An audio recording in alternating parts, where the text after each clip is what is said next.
जय श्री राधे कृष्ण। आप सभी का हमारे YouTube चैनल पे बहुत बहुत स्वागत है। आइए जानते हैं माघ मास कृष्ण पक्ष वर्ष 2023 षटतिला एकादशी व्रत के शुभ मुहूर्त के बारे में, पारण समय के बारे में, व्रत के नियमों के बारे में, पूजन विधि के बारे में, व्रत के दौरान क्या करना चाहिए, नहीं करना चाहिए, इस दिन किन वस्तुओं का दान करना चाहिए और इस दिन खास करके किन बातों का ध्यान रखना चाहिए। तो आइए जानते हैं इन सबों के बारे में। आप सभी भक्तों को माघ मास कृष्ण पक्ष की षटतिला एकादशी व्रत की ढेर सारी शुभकामनाएं।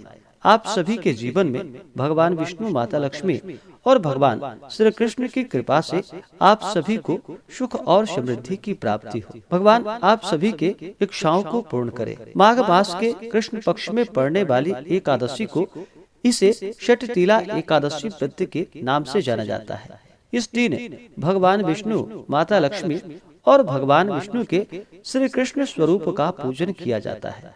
यह एकादशी का व्रत जो कि सभी प्रकार के पापों को नष्ट करने वाली है। हर माह के कृष्ण पक्ष और शुक्ल पक्ष की एकादशी तिथि के दिन एकादशी का व्रत किया जाता है और हर एकादशी व्रत का अपना विशेष महत्व माना गया है। इसी प्रकार से माघ मास के कृष्ण पक्ष में पड़ने वाली षटतिला एकादशी व्रत का अपना विशेष महत्व है। इसे एकादशी या 11 व्रत के नाम से जाना जाता है। इस एकादशी व्रत के प्रभाव से व्यक्ति के सभी प्रकार के पापों का नाश होता है। यह व्रत सद्बुद्धि एवं आरोग्यदायिनी एकादशी कहलाती है। इस व्रत को करने से जानते हुए भी किए गए पाप नष्ट हो जाते हैं। इस व्रत के करने वाले को इस दिन जो कि विशेष करके तिल स्नान, तिलों से उपटन, तिल हवन, तिलोदक पान, तिलों का आहार तथा तिलदान, यह व्रत में 6 प्रकार के कर्म बताए गए हैं। इस दिन भगवान श्री कृष्ण और भगवान लक्ष्मी नारायण का पूरे विधि विधान के साथ पूजन करना चाहिए। इससे भगवान अति प्रसन्न होते हैं और सभी प्रकार के पापों को नष्ट करते हैं तथा वैकुंठ लोक की प्राप्ति होती है। एकादशी का व्रत जो कि सभी प्रकार के पापों को नष्ट करने वाला है। जब व्यक्ति के पाप और ताप नष्ट होते हैं तभी उनके पुण्यों का उदय हो पाता है। उसके बाद ही सभी प्रकार के सांसारिक सुखों की प्राप्ति हो पाती है। एकादशी का जो भी व्रत करते हैं उन्हें जो कि व्रत के लिए दशमी के दिन से ही व्रत में नियमों का पालन करना चाहिए। दशमी तिथि के दिन जो कि सूर्यास्त से पहले ही भोजन ग्रहण करना चाहिए। उसके बाद दांतों को अच्छे तरह से साफ करके रात्रि में ब्रह्मचर्य का पालन करते हुए भगवान नाम का स्मरण करते हुए सोना चाहिए और एकादशी तिथि के दिन सुबह ब्रह्म मुहूर्त में उठ करके नित्य क्रियाओं से निवृत्त हो करके गंगा नदी में या घर के नहाने के पानी में थोड़ा सा गंगा जल मिला करके स्नान करना चाहिए। इस दिन खास करके तिल स्नान का विशेष महत्व है और तिल के उपटन लगाने का विशेष महत्व है। तो तिल का उपटन लगा करके तिल स्नान करना चाहिए। इससे अनंत गुना पुण्य फलों की प्राप्ति होती है। स्नान करने के बाद शुद्ध वस्त्र धारण करें। उसके बाद फिर व्रत का संकल्प लेना चाहिए। भगवान से प्रार्थना करनी चाहिए कि हे भगवान विष्णु, माता लक्ष्मी, हे भगवान श्री कृष्ण, आज मैं षटतिला एकादशी का व्रत करने जा रहा हूँ या करने जा रही हूँ। आप हमें आशीर्वाद प्रदान करें। मेरे सभी प्रकार के पापों का नाश हो। मेरे दैविक, दैहिक और भौतिक सभी प्रकार के पाप नष्ट हो। और जब पाप नष्ट होते हैं तभी पुण्यों का उदय हो पाता है। तो भगवान से प्रार्थना करें। आपके मन में जो भी इच्छा हो, जो भी कामना हो, वह प्रभु से कहें और कहे कि हे प्रभु, यह व्रत मेरा सफलता पूर्वक पूर्ण हो। आप हमें आशीर्वाद प्रदान करें।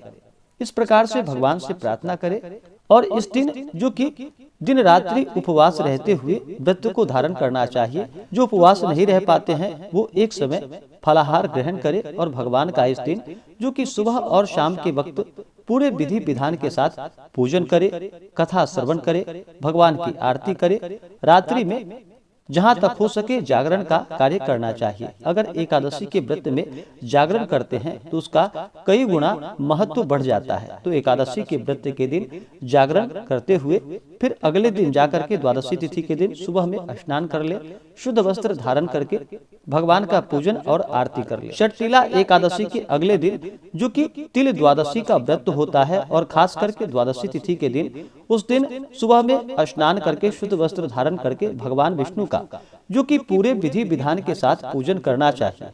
और भगवान श्री कृष्ण का पूजन करना चाहिए।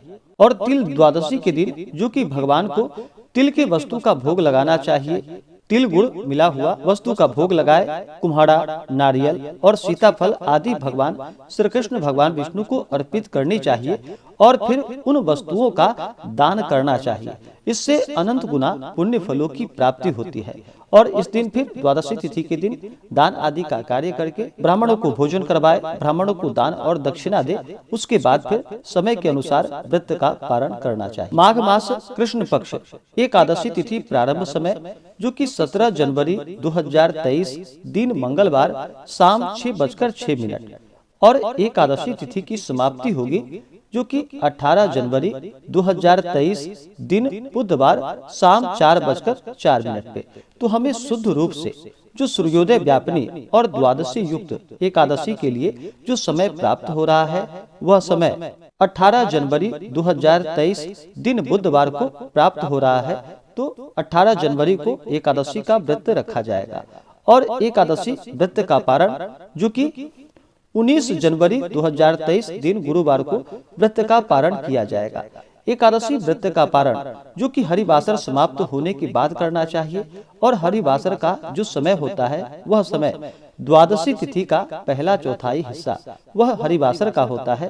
तो हरिवासर समाप्त होने के बाद व्रत का पारण करना चाहिए। और द्वादशी तिथि की जो समाप्ति है 19 जनवरी 2023 दिन गुरुवार को वह समय जो कि दोपहर 1:19 पे द्वादशी तिथि की समाप्ति है 19 जनवरी को।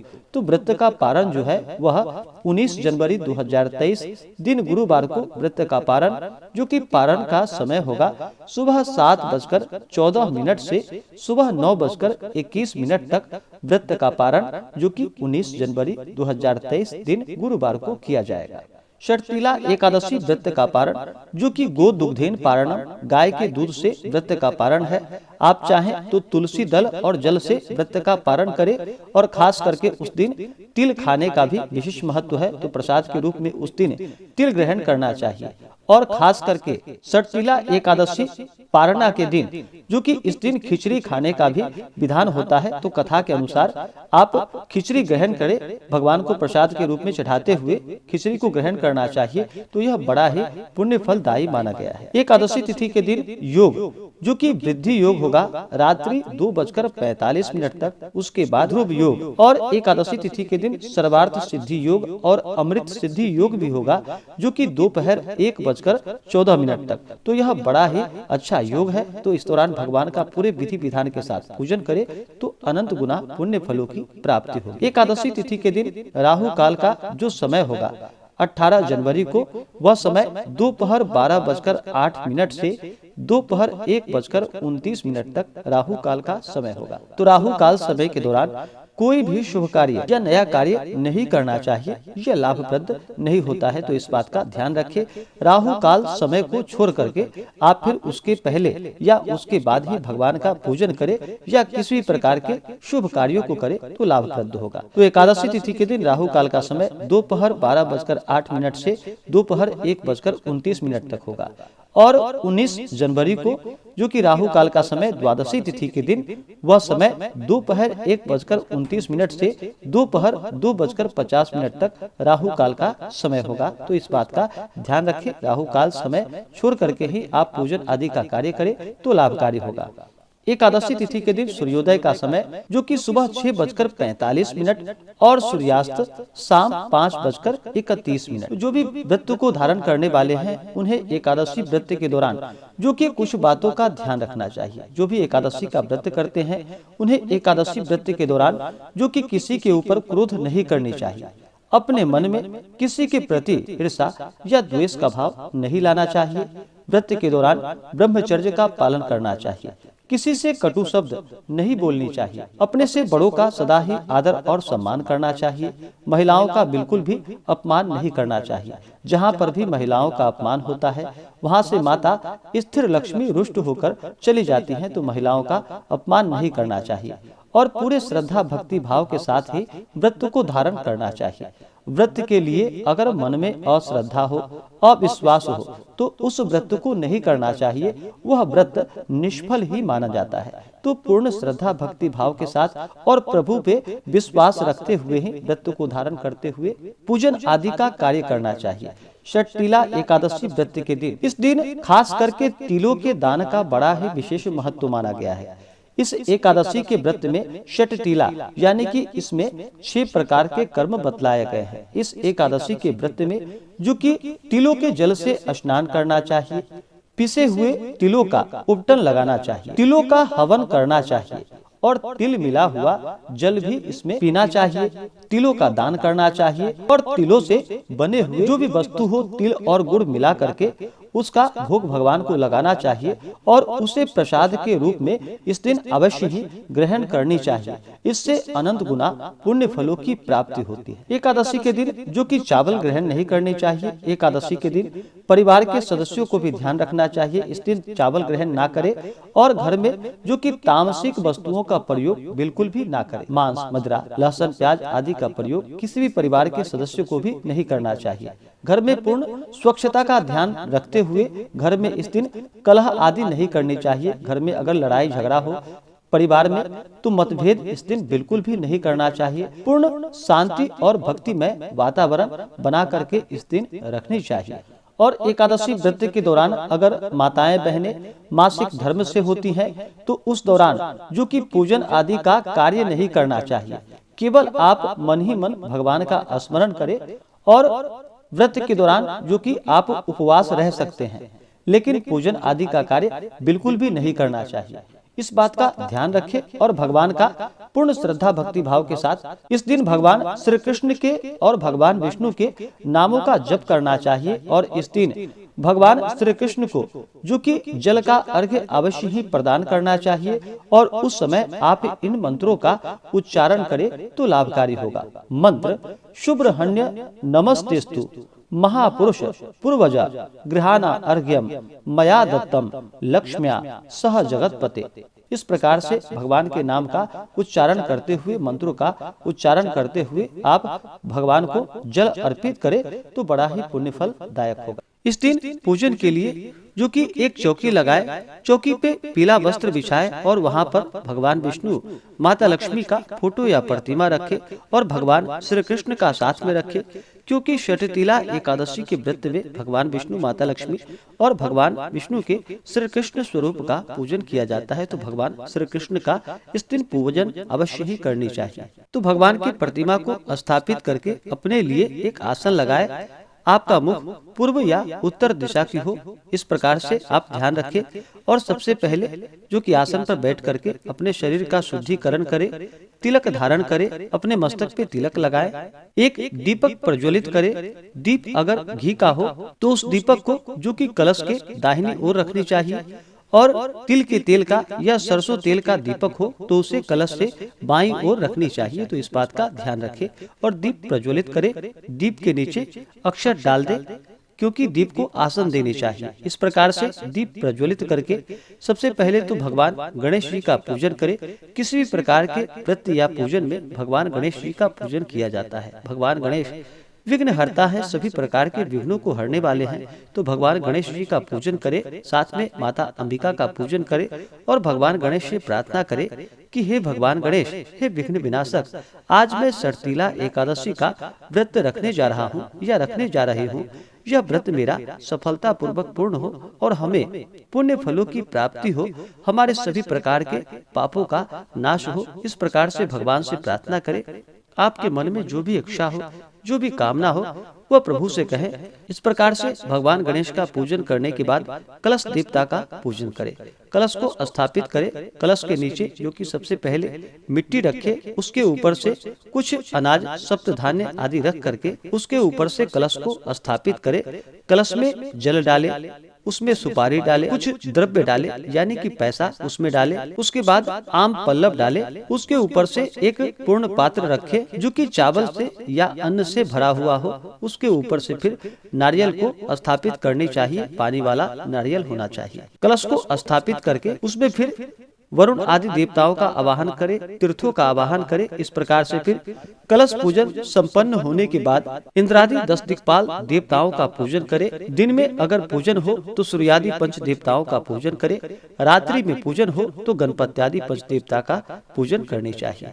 इसके बाद फिर भगवान विष्णु, माता लक्ष्मी और भगवान श्री कृष्ण का पूजन करें। सबसे पहले तो भगवान विष्णु, भगवान श्री कृष्ण का जो कि जल से अभिषेक करे, फिर पंचामृत से अभिषेक करे, शुद्ध गंगा जल से अभिषेक करे। इसके बाद फिर पीला वस्त्र चढ़ाए, यज्ञोपवीत भगवान को अर्पित करे। उसके बाद फिर जल से आचमनी करवाएं। उसके बाद भगवान को षटतिला एकादशी के व्रत में भगवान को तिल अर्पित करने चाहिए। वैसे भी भगवान विष्णु को खास करके अक्षत नहीं चढ़ाया जाता है, तो इस बात का ध्यान रखें। तो अक्षत की जगह उन्हें तिल चढ़ाया जाता है, तो भगवान को काले तिल या सफेद तिल अर्पित करें। उसके बाद तुलसी दल चढ़ाएं। भगवान को तुलसी दल अति प्रिय होता है। किसी भी प्रकार के भगवान शालिग्राम के पूजन में, भगवान विष्णु के पूजन में, भगवान श्री कृष्ण के पूजन में बिना तुलसी का उनका पूजन संपन्न नहीं होता है, तो भगवान को तुलसी दल अर्पित करें। उसके बाद फिर पीला पुष्प चढ़ाएं, पीला चंदन, रोली आदि अर्पित करें, पुष्पों की माला अर्पित करें। फिर धूप और दीप दिखाए, अनेक प्रकार का नैवेद्य अपने श्रद्धा भक्ति भाव के साथ अर्पित करें। षटतिला एकादशी के व्रत में इस दिन भगवान को जो कि तिल और गुड़ से बने हुए वस्तु विशेष प्रकार से अवश्य ही अर्पित करनी चाहिए। कुम्हड़ा अर्पित करे, नारियल अर्पित करे, सीताफल आदि भगवान को अर्पित करे।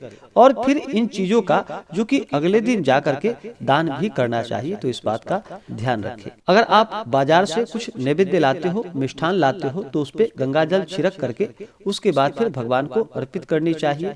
या घर में अगर दूध से बने हुए मिठाई आदि आप बनाते हो तो भगवान को वो अर्पित करे। जब भी भगवान को भोग लगाए तो उसमें तुलसी दल डाल करके भगवान को भोग लगानी चाहिए। तो अपने श्रद्धा और सामर्थ्य के अनुसार जो भी ऋतु फल आदि बन सके भगवान को भोग लगाए। उसके बाद फिर जल से आचमनी करवाए। उसके बाद द्रव्य और दक्षिणा चढ़ाए। फिर मुख शुद्धि के लिए जो कि पान पत्र, सुपारी, लौंग, इलायची के साथ में भगवान को अर्पित करे। इसी प्रकार से फिर माता लक्ष्मी का पूजन करे। माता लक्ष्मी का जो कि जल से अभिषेक करे, पंचामृत से अभिषेक करे, माता को लाल वस्त्र अर्पित करे, श्रृंगार की वस्तुएं अर्पित करे।